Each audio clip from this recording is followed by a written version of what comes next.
मीरपुर नाम के शहर में तेजस अपनी पत्नी नीरू के साथ रहता था। पति पत्नी दोनों ही नौकरी करते थे। एक दिन तेजस गांव अपनी माँ के पास फोन करता है। हेलो, प्रणाम माँ। जीते रहो माँ, तुम दादी बनने वाली हो हैं? अरे वाह, ठीक है बेटा, मैं कल ही आती हूँ। जब माँ जी शहर पहुंची तो बेटे बहू ने बहुत अच्छे से स्वागत किया। लीजिए माँ जी, चाय। अरे गर्मा गर्म पकोड़े ले आओ माँ के लिए। नीरू रसोई में गई और 2 मिनट में ही पकोड़े ले आई। जी ये लीजिए। बहू जादू से बनाए हैं क्या? अभी तो रसोई में गई थी। यम्मी। माँ जी, शीला रसोई में पकोड़े तल रही है, मैं बस लेकर आई। हे भगवान, मेरा धर्म भ्रष्ट कर दिया तूने। अब तो गंगा जल से शुद्धिकरण करना होगा। दूसरे दिन, माँ जी मैंने नाश्ता बना दिया है, ऑफिस जा रही हूँ। पर अभी तो घर का सारा काम पड़ा है। शीला आती ही होगी, झाड़ू पोछा बर्तन कपड़े वो सब कर लेगी। हमारे जमाने में घर का सारा काम हम ही करते थे। जी माँ जी, आप बहुत होशियार हैं, मैं घर ऑफिस दोनों नहीं संभाल पाती। तो जरूरत क्या है घर से बाहर जाकर चाकरी करने की? वैसे भी घर का काम खुद करने से घर में बरकत आती है, समझी? पर माँ जी। पर वर कुछ नहीं, इस महीने की पगार मिले फिर ऑफिस बंद। हाँ। रात को नीरू तेजस से कहती है, सुनिए जी, माँ जी बोल रही थी कि मैं नौकरी छोड़ दूं। वैसे ठीक ही तो है, अभी तुम्हें आराम की जरूरत है। फिर भी आराम कहाँ, शीला को छुड़ाने के लिए बोल रही थी। तो अब 24 घंटे में इतना काम तो कर ही सकती हो।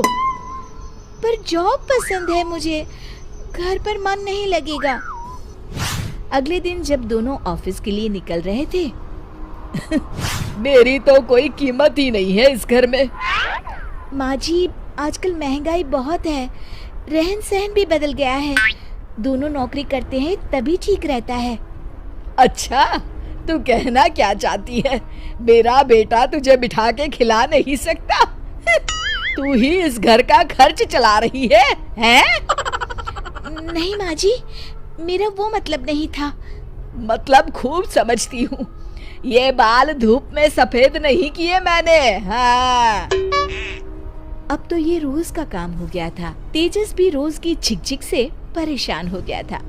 एक दिन उसने कहा, नीरू, वैसे भी तुम्हें मैटरनिटी लीव मिलने वाली है, तो अभी से ही छुट्टी ले लो। पर क्या, मेरी सैलरी अच्छी खासी है। आखिर नीरू ने रिजाइन कर दिया। जब बच्चा हुआ तो घर में सब बहुत खुश हुए। कुछ दिनों बाद तेजस फाइल देख रहा था।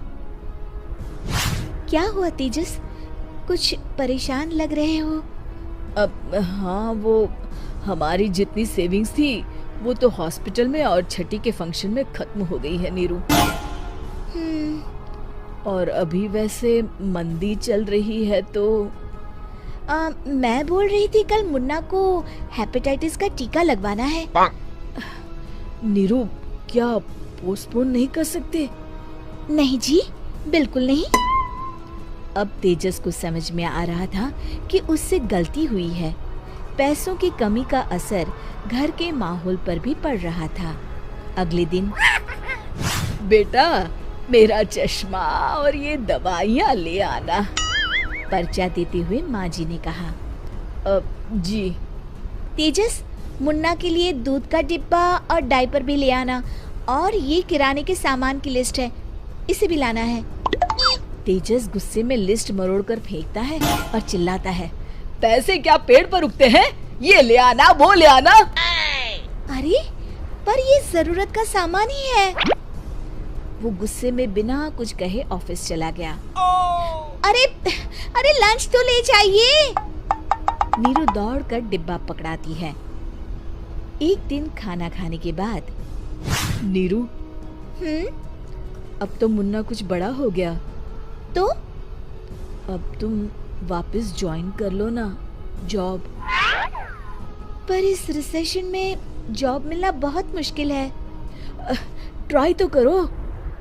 फिर मुन्ना, माँ जी है ना, और एक फुल टाइम मेड भी लगा लेंगे।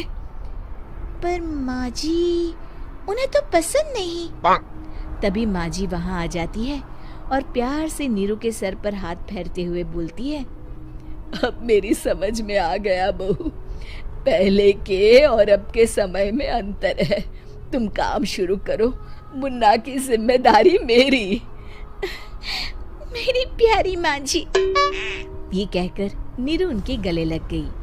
शिक्षा, परिवर्तन संसार का नियम है, हमें भी समय के साथ चलना चाहिए।